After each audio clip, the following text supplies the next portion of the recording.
Bueno, regresamos a la parte de la geoeconomía y hegemonía regional, como les dije, disculpen. Y bueno, pues ya haciendo el planteamiento anterior de analizar un poco la historia de lo que ha sucedido a lo largo del tiempo en el tema de las economías, pues bueno, vamos a ver ahora estos temas de geoeconomía y hegemonía regional, que bueno, al final del día es muy importante que digamos, lo ponderemos desde la perspectiva de dónde están localizados los países y qué tan, digamos, tan líderes o qué tan potencialmente adecuados, ¿no? O qué tan potencialmente hegemónicos son en una región determinada, ¿no? Y les mencionaba hace unos momentos el tema de México, ¿no? Entonces, la idea es que entendamos que hay una idea muy clara sobre el tema de la revolución, ¿no? Y la revolución tiene que ver con cómo se ha ido transformando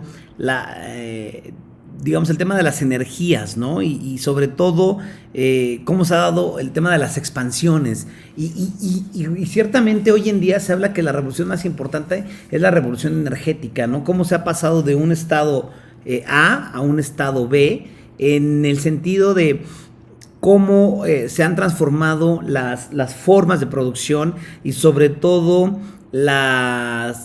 digamos, los epicentros energéticos del planeta, ¿no? Antes, digamos, estaba dominado todo el tema del petróleo por Oriente Medio y una parte de Estados Unidos. Hoy en día vemos que hay competidores como China, ¿no? En donde pues era un país que estaba cerrado, una economía cerrada, la muralla china, digamos, era más allá de un concepto cultural, ciertamente sí estaba China entre murallas y no permitía, ¿no? El intercambio comercial. Una vez que los chinos se dan cuenta que ese no era el camino, empiezan a dar su expansión global, ¿no? Y esta expansión global en el sentido del petróleo, ¿no? Y hoy en día son uno de los grandes competidores en términos de los energéticos fósiles, cuando, bueno, al final del día todavía hay economías como la mexicana, y seguramente ustedes habrán escuchado la noticia, seguimos pensando que las energías limpias como la eólica, la solar, no deberían de estar siendo impulsadas. La verdad es que eso tampoco es tan real porque pues la mayoría de los países que se consideran industrializados están caminando hacia energías más limpias, ¿no? Energías renovables, que al final del día, bueno, pues se convierte también en un gran desafío para las economías que apenas están en desarrollo, ¿no? Como la mexicana, la brasileña, la economía de la India, ¿no? Digamos, en algún momento también se menciona Sudáfrica, y bueno, pues ese planteamiento es muy importante. Entonces, la fundamentación es entender que la revolución más importante en este momento, por lo que estamos viendo, es la revolución energética. Entonces, hay un concepto aquí que surge en el 2014, en donde también se gesta otro tipo de revolución y que tiene que ver con los temas de equidad o los términos de equidad, ¿no? Y se pone en marcha una revolución que tiene que ver con la redistribución, ¿no? La forma en la que se distribuye el ingreso a nivel mundial, ¿no? Entendemos que México es uno de los países más inequitativos, ¿no? Es decir, la riqueza se concentra en muy pocas personas y esto origina pues brechas impresionantes, ¿no? De hecho, ustedes si ven los últimos indicadores de Coneval, digamos, el grado de marginación que presenta la población mexicana sí se atiende, pero pues no al grado que debe de hacerse, ¿no? Todavía tenemos poblaciones completas en donde un gran número de personas de esa población sigue estando en condiciones de extrema pobreza, ¿no? Entonces, o de extrema marginación. Las condiciones de salud son unos, la parte educativa es la otra, el acceso a servicios básicos, el tener piso firme, en fin, o sea, estas manifestaciones que tienen que ver con precisamente la parte digamos, de la inequidad, ¿no? Entonces, ha habido un shock impresionante con los países productores de petróleo, que tienen que ver, por supuesto, en algunos momentos con el ingreso de los países, y acaba de surgir hace unos pocos días, ¿no? El shock petrolero, en donde bueno, no nos poníamos de acuerdo. México hizo ahí un papel, digamos, no quiero decir que de chiste, pero hizo un papel, ¿no? Pónganle el adjetivo que ustedes quieran, sobre el tema de la reducción de la producción petrolera, ¿no? Para que los precios se equilibraran, ¿no? Y entonces, bueno, palabras más, palabras menos, el tema es que no quedamos bien parados. La producción petrolera tenía que disminuir porque en algún momento la OPEP, ¿no?, que es la Organización de los Países Exportadores de Petróleo, determinó que iba a bajar los precios, ¿no? Y eso pone en shock a las economías, reitero, que viven de este fenómeno económico del uso de los energéticos fósiles, ¿no? Entonces, esta revolución, ¿no?, se da precisamente en el 2014 por la primer caída de los precios del petróleo que se gesta en ese año, y si se dan cuenta, 6 años después, 2020, estamos viendo que sucede algo muy similar, ¿no? Entonces, ¿por qué hacemos el planteamiento? Bueno, el mundo está caminando hacia el uso de energéticos más limpios, y insisto que muchos países se están negando digamos, a utilizar este tipo de energías limpias, ¿no? Entonces, pues hoy en día es muy poco competitivo el pensar que una economía puede estar dependiendo estrictamente nada más de su fuente de petróleo, ¿no? Entonces, bueno, tenemos ahí algunos key points que dan luz sobre este tema, ¿no? Y bueno, pues algunas consideraciones también de hegemonía, porque, pues bueno, Venezuela, además de los conflictos sociales que tiene, también tiene una gran cantidad de energéticos, ¿no? El problema es que no tiene la suficiencia económica, la tecnología para poder extraerlos, ¿no? Extraer el petróleo. Entonces, aunque tiene mucha riqueza, ¿no?, en las profundidades, la riqueza no se tangibiliza porque no tienen los factores, los medios, la infraestructura productiva para poder extraer el petróleo. Entonces, esta es la parte,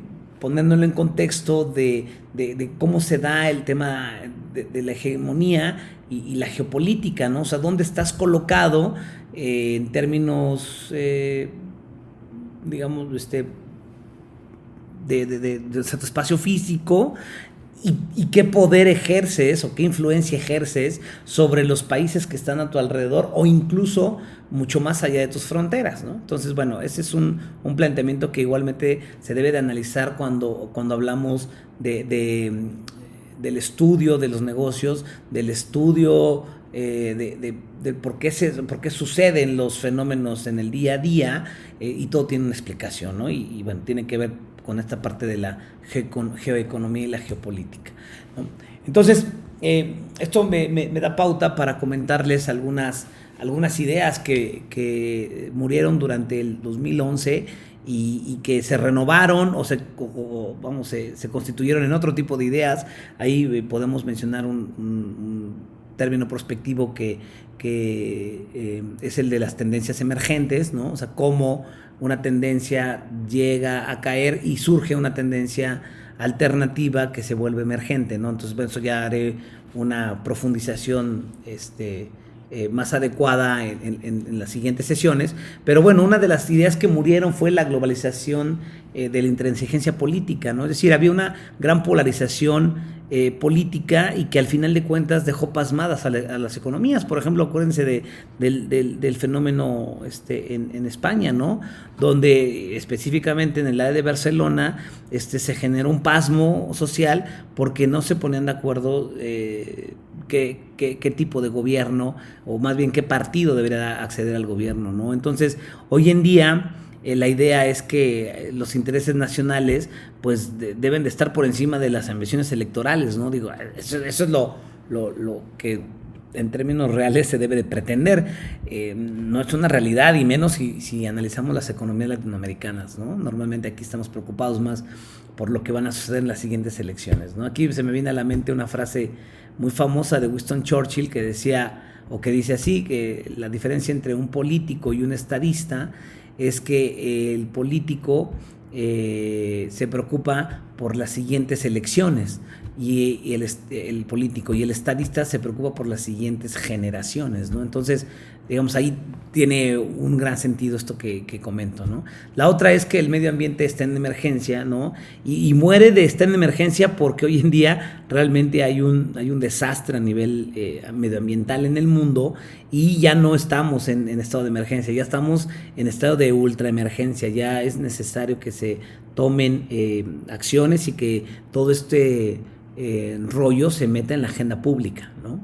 Otro más es el tema es mejor no tener bombas atómicas, ¿no? Lo vimos muy bien con las intervenciones internacionales que se dieron en Irán para el tema de las bombas y sobre todo acá con Norcorea, ¿no? Que bueno, se va a profundizar más en Norcorea con el análisis de por qué los países fracasan, pero bueno, pues en el entendido que una idea que también muere en el 2011 es mejor no tengamos bombas atómicas, y hoy en día pues estamos viendo que muchos países que ya habían renunciado a su idea de arsenal nuclear lo están retomando, ¿no? Entonces, ¿por qué muere? Porque los países empiezan a generar otra carrera armamentista y a partir del 2012 muchas economías le apostaron al desarrollo de bombas nucleares, ¿no?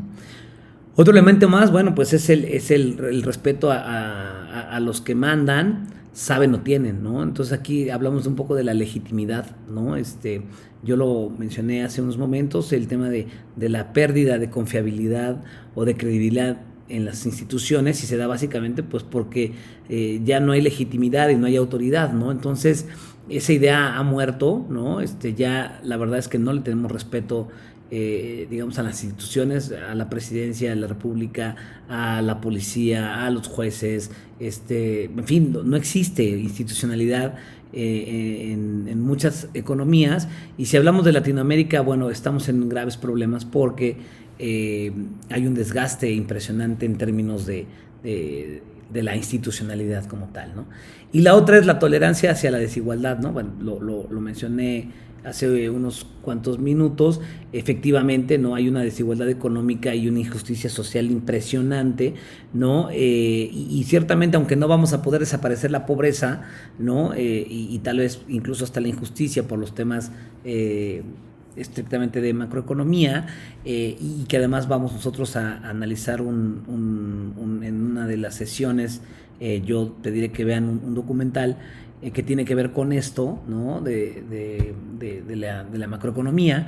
Entendemos que, bueno, sí, el movimiento macroeconómico globalizador, o sea, digamos, el capitalismo mismo va generando desigualdades, pero pues antes eran toleradas, ¿no? Y hoy en día hay muchas instituciones, personas, sobre todo organizaciones de la sociedad civil, que se han, digamos, echado a cuestas ese fenómeno y lo están tratando digamos, de atender, ¿no? Sobre todo lo que tiene que ver con reitero, la intolerancia, ¿no? Hacia la disparidad económica, ¿no? Que trae por ende, pues, temas de injusticia y trato digno, ¿no? Entonces, no sé si en ese sentido vamos clarificando un poco de cuál es el desarrollo de la humanidad en términos primigenios bajo el enfoque de la economía, y cómo ha ido transitando hasta llegar hoy en día a no es posible que exista una desigualdad social, no es posible que tengamos tanta disparidad económica, y entonces, bueno, digamos, son las fundamentaciones primigenias, ¿no? Y bueno, en el mundo actual, ¿no? Contemporáneo, pues algunas organizaciones como la ONU se han dado a la tarea de asumir esfuerzos, ¿no? que les permitan atender ciertas problemáticas, y seguramente han hablado de los famosos grupos G, ¿no? Es decir, el G20, el G9, el G5, el G8, y al final del día esto tiene que ver con una determinación de los estados, ¿no? De los países, para identificar la manera en cómo debemos afrontar, ¿no? las más grandes amenazas que que se dan, ¿no? En el día a día.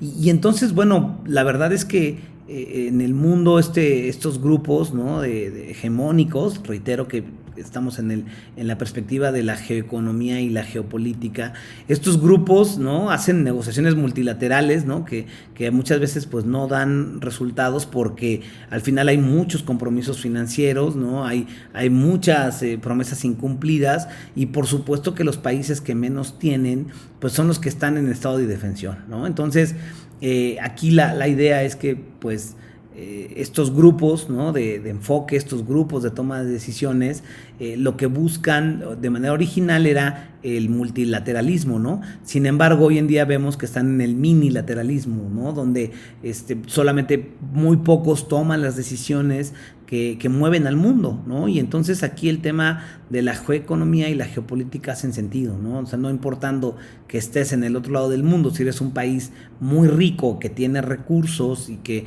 además ha buscado no solamente el desarrollo, el crecimiento, sino también el desarrollo, pues te pone en una posición privilegiada, ¿no? Entonces, la forma en la que se abordan estos grandes desafíos a través del análisis económico por parte de las naciones da sentido, ¿no? a cómo se van gestando estos decisiones que mueven al mundo. Entonces, aquí, por ejemplo, alguna numeralia que seguramente les va a detonar un poco la chispa de la toma de decisiones de manera creativa y para atender problemas complejos. En un texto de Moisés Naim, sacamos esto, ¿no? De los 700 millones desean emigrar, fíjense, o sea, el 10% de quienes sueñan emigrar, ¿no? de su país, tienen más de 35 años, ¿no? O sea, si están en la edad estrictamente laboral, ¿no? El 22% tienen entre 15 y 34 años, imagínense, o sea, el 22% de la economía, o sea, bueno, del potencial económico, quiere irse de su país, ¿no? El 40% tiene educación secundaria o superior. Ese es un tema bien interesante, porque nos pensaríamos que las personas que quieren emigrar de su país son personas que no tienen educación, que no tienen formación. Bueno, pues el 40% tiene educación secundaria o superior, es decir, terminaron la primaria, son personas alfabetizadas, ¿no? Que están yéndose de sus países pues porque no encuentran posibilidades, ¿no? Y solamente un 11% no terminó la secundaria, ¿no? Es decir, tiene solamente la primaria. El 59% que respondió fue un estudio que se hizo a nivel global, ¿no? Respondió que le gustaría emigrar, tiene o ha tenido en los últimos 5 años un familiar viviendo en otro país. Muchos lo hacen por perseguir este famoso sueño, ¿no? No quiero decir el sueño americano, porque muchos realmente no están emigrando a Estados Unidos nada más. Muchos están yendo a otros continentes incluso, ¿no? A Australia, incluso algunos están rebasando Estados Unidos y se van a Canadá, ¿no? Y el 13% no tiene a nadie en el exterior, ¿no? O sea, se dan cuenta, un gran porcentaje de la población que quiere emigrar tiene esta imagen objetivo de algún familiar o de alguna persona que vive en el extranjero y que, bueno, pues se fue persiguiendo cierto sueño, ¿no? Entonces, el 16% de la población mundial adulta se quiere ir de su país, ¿no? Imagínense qué preocupante es esto, ¿no? Y quienes se aventuran a iniciar esta idea de irse, pues son jóvenes, ¿no? Y además son jóvenes educados, es decir, tienen educación, tienen estudios, ¿no? Y entonces, bueno, pues se están yendo los cerebros, ¿no? de algunas economías, ¿no? Algunos, como le comenté, tienen familiares, ¿no? Y amigos, ahí hay una imagen objetivo que quieren perseguir, ¿no? Y la otra es que normalmente la falta de oportunidades, la situación económica, y en algunos momentos, hoy en día algunos países están viviendo temas raciales, emigran como principales detonantes, ¿no? O sea, toman esos factores como principales detonantes para abandonar su país, ¿no? Y entonces, bueno, el tema aquí real es que este fenómeno migratorio, ¿no? Empobrece de cierta forma al país receptor, y les voy a comentar por qué. Digo, existen algunos casos, como por ejemplo Alemania, en donde, por ejemplo, en Alemania existen hoy en día más mezquitas, ¿no? que iglesias protestantes, ¿no? o que iglesias católicas, y esto se da porque ellos permitieron la llegada a su territorio de muchas personas que estaban, digamos, hacia la parte africana, y que profesan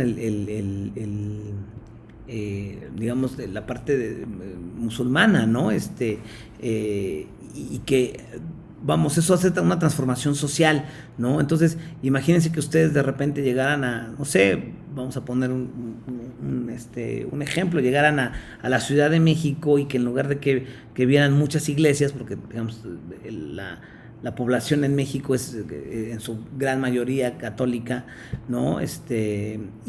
Y al final que vieran muchas mezquitas, ¿no? O sea, eso te daría una idea de que hay una transfiguración, una transformación social, ¿no? Y con todas las repercusiones que esto tiene, ¿no? Entonces, el tema es que cuando un país tiene más habitantes que ciudadanos, ¿no? El futuro, pues, no puede ser bueno, ¿no? Y entonces Alemania, ¿qué tuvo que hacer? Pues cerrar sus fronteras, ¿no? Y al cerrar las fronteras, bueno, pues de repente ya la imagen que da ante el nivel internacional es, híjole, cerraron sus fronteras, qué malos son. Pues no, realmente lo que están haciendo es proteger ciertamente digamos, a su economía, ¿no? Entonces, el tema aquí es que, bueno, las tasas de natalidad también no son tan altas como para que el día de mañana, en 20 años, existan alemanes nativos que puedan sustentar la economía, ¿no? Entonces, esa es una gran problemática y que igualmente hoy en día es parte de esta fundamentación para análisis.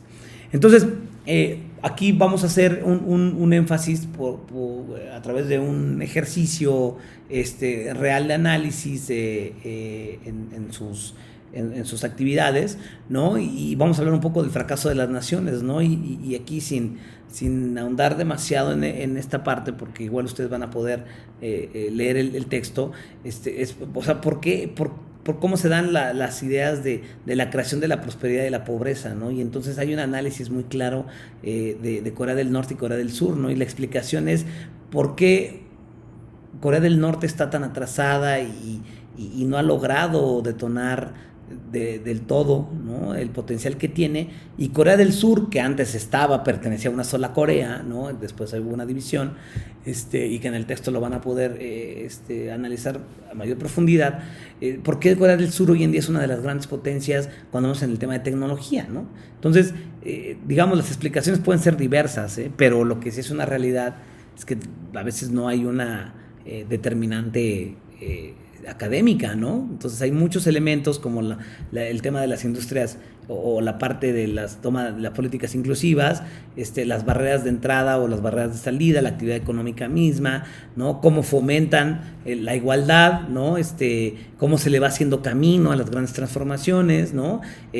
Por supuesto que el tema de las industrias extractivas, ¿no? Económicas extractivas, esto es cuando una organización pone una unidad de negocio en determinado país, pero no paga los impuestos ahí, sino todo el capital se va a donde está su corporativo, ¿no? Eso sucede con algunas organizaciones y bueno, pues al final del día esto, vamos, va complejizando el tema, ¿no? Entonces, las industrias económicas extractivas tienen que ver con esto, ¿no? Donde se da el tema del pago de los impuestos o la generación de la riqueza, ¿no? Otro elemento más, bueno, el tema de las instituciones públicas, ¿no?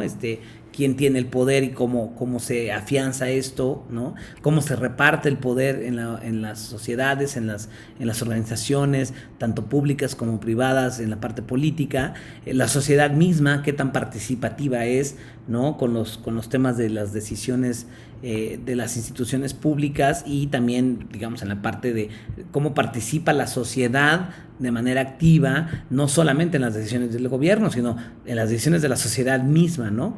Y entonces, bueno, el core, ¿no? El punto fundamental es, bueno, ¿por qué los países fracasan, ¿no? Cuando se da una combinación de todos los elementos, ¿no? Y entonces, ¿por qué no se elige siempre la prosperidad, ¿no? Que sería una pregunta ahí, coyuntural, ¿no? O sea, ¿por qué algunos países no han decidido todavía apostarle a la prosperidad, ¿no? Y algunos que le han apostado, pues le han apostado mal, ¿no? Y reitero, ¿no? También aquí cómo se va distribuyendo el poder. Entonces, la difusión de la prosperidad sigue algunas rutas críticas, por supuesto que esto tiene que ver con con la democratización de la economía, ¿no? Que las personas participen en el entorno democrático, ¿no?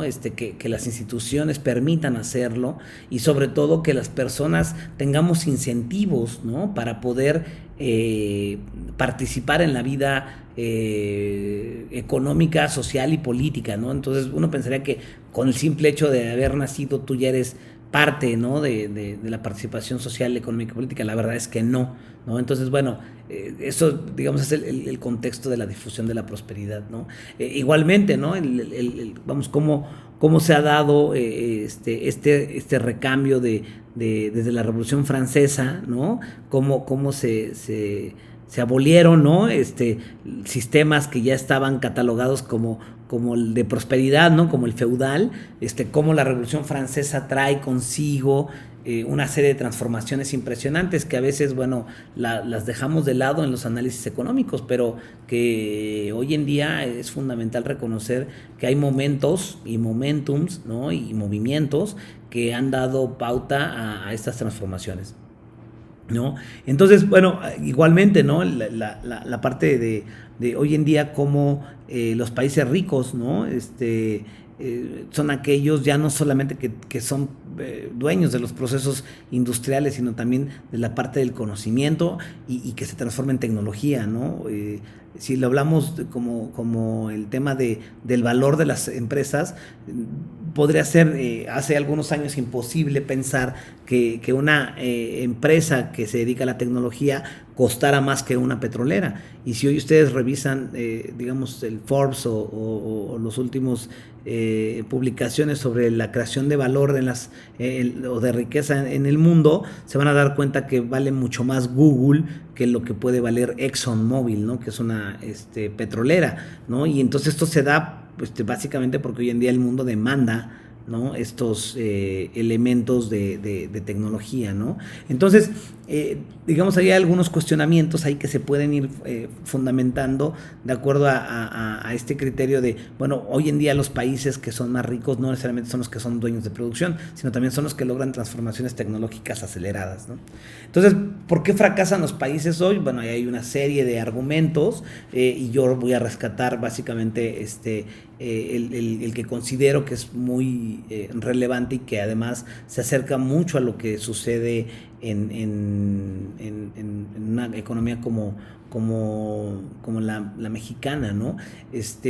Básicamente, bueno, porque las decisiones que se dan, ¿no? En términos democráticos para la elección de los tomadores de decisiones no ha sido la mejor, ¿no? Y entonces estamos eligiendo líderes que no son aptos para tomar decisiones de este tipo, ¿no? Los problemas complejos necesitan soluciones que vengan de ese entendimiento de la complejidad. Yo no estoy hablando de decisiones complejas, no, decisiones muy innovadoras, muy creativas, pero que ataquen una complejidad, ¿no? Entonces, básicamente es por eso, adicionalmente, por supuesto, a la liberación que no existe de los mercados, ¿no? Y las restricciones que el Estado siempre pone para la liberación de la economía, ¿no? Hay muchas barreras de entrada, tenemos una alta regulación en México, para poner un negocio en México tienes que, digamos, es un viacrucis completo, ¿no? Y entonces, bueno, muchos países fracasan por eso, ¿no? Entonces, bueno, la idea es que hay algunos elementos ahí claves que son para entender la prosperidad, en rescato, básicamente, ¿no? Bueno, pues, como le decía, ¿no? El tema de la cesión de los poderes, ¿no? Digamos, el tema de permitimos la llegada de corporativos, pero no generan la riqueza en México, ¿no? Hay una industria extractiva de capital muy fuerte que nos está, digamos, matando poco a poco, ¿no?